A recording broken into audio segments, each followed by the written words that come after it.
Podcast Network Asia.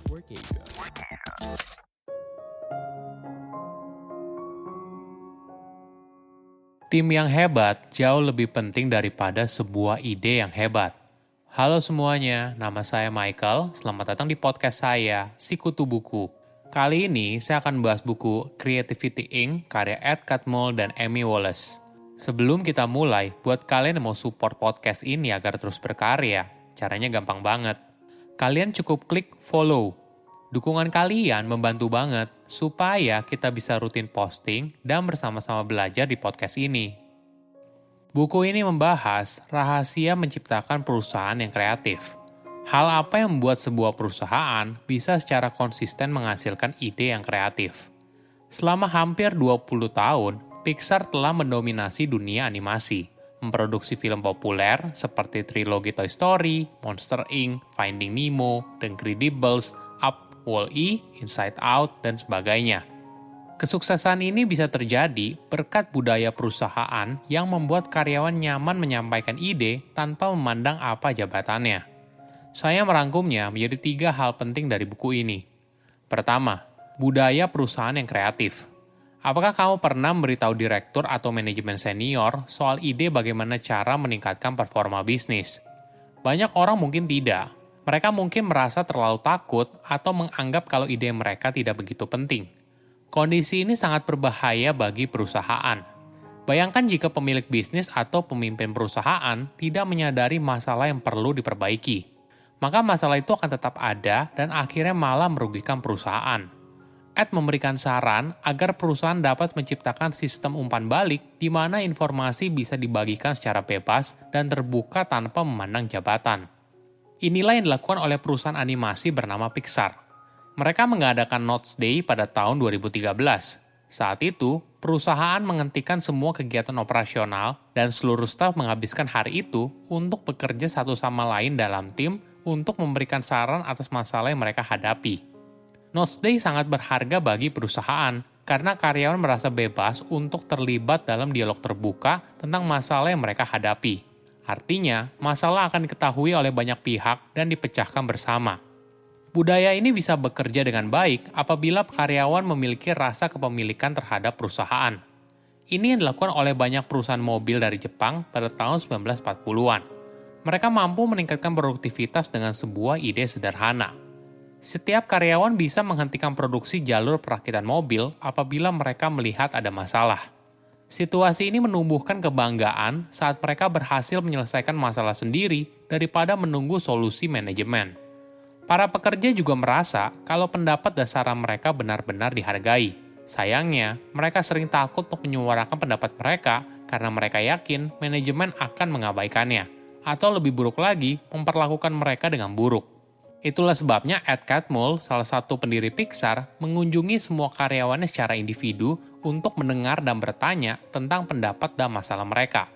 Hal ini membuat para karyawan merasa percaya diri dan merasa masukannya dihargai.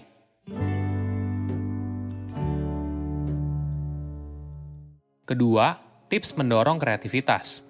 Apakah bos selalu benar? Kita mungkin sering kali dengar istilah bos selalu benar. Kalau bos salah, ingat aturan pertama. Ini mungkin gaya manajemen zaman dulu. Namun di era sekarang, hal ini tidak lagi relevan. Bos mungkin saja tidak tahu segalanya dan itu adalah hal yang normal. Oleh karena itu, atasan yang baik harus bisa mendengarkan dan mengakuinya. Penulis buku ini yang merupakan co-founder dari Pixar punya aturan yang unik. Dia hanya ingin merekrut karyawan yang dianggap memiliki kecerdasan di atasnya.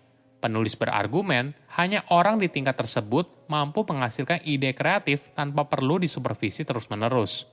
Ini adalah cara penulis memperlakukan karyawannya. Dia percaya karyawan yang direkrut memiliki kapabilitas yang mumpuni dalam menjalankan pekerjaannya. Pernah nggak kamu ketemu orang ketika sedang berdiskusi dan argumennya salah, tapi tetap ngotot kalau dia yang paling benar? Ini merupakan kecenderungan manusia untuk memilih informasi yang mendukung pendapatnya, sehingga pikiran dia tertutup pada berbagai alternatif yang lain. Dengan kata lain, kita mengalami confirmation bias dan akibatnya bisa fatal. Pemimpin di perusahaan bisa menghindari hal ini dengan mengakui kadang karyawan mungkin punya ide yang lebih baik daripada mereka. Sebagai contoh, animator biasanya bekerja di seluruh proses produksi, tapi tentu saja di sepanjang perjalanan pasti terjadi banyak perubahan dari rencana awal. Hal ini membuat para animator harus mengubah animasi yang sudah dibuat dan memakan waktu yang lama. Dalam sebuah meeting, salah satu karyawan menyampaikan saran yang out of the box.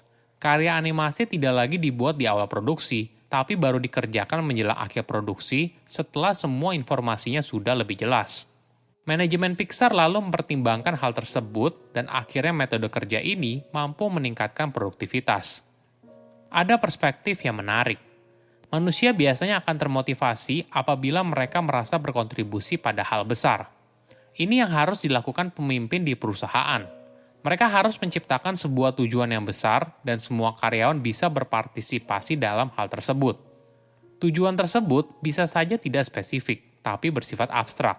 Misalnya, tujuan para pendiri Pixar yaitu passion for excellence atau semangat untuk mencapai keunggulan. Hal ini menjadi budaya kerja di Pixar dan mendorong karyawannya untuk selalu berusaha melakukan yang terbaik. Misalnya beberapa masalah serius muncul selama produksi Toy Story 2 yang mengancam akan merusak peluang keberhasilan mereka. Tapi karena semua orang di Pixar berbagi tujuan untuk mencapai keunggulan, mereka bekerja sepanjang waktu 7 hari seminggu untuk menyelesaikan masalah ini. Hasilnya, sebuah film fantastis yang meraup lebih dari $500 juta atau setara dengan 7 triliun rupiah di box office.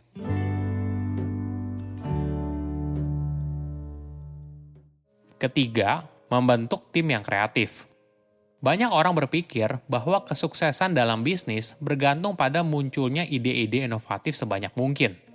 Meskipun ini tentu tidak sepenuhnya salah, ada satu elemen yang jauh lebih penting untuk sukses, yaitu mempekerjakan orang yang tepat.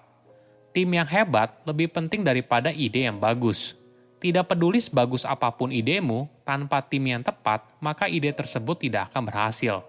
Contohnya begini, hampir semua yang kamu beli mulai dari iPhone hingga makanan di restoran bintang 5 bukanlah hasil karya satu orang, tapi kerjasama dari banyak orang.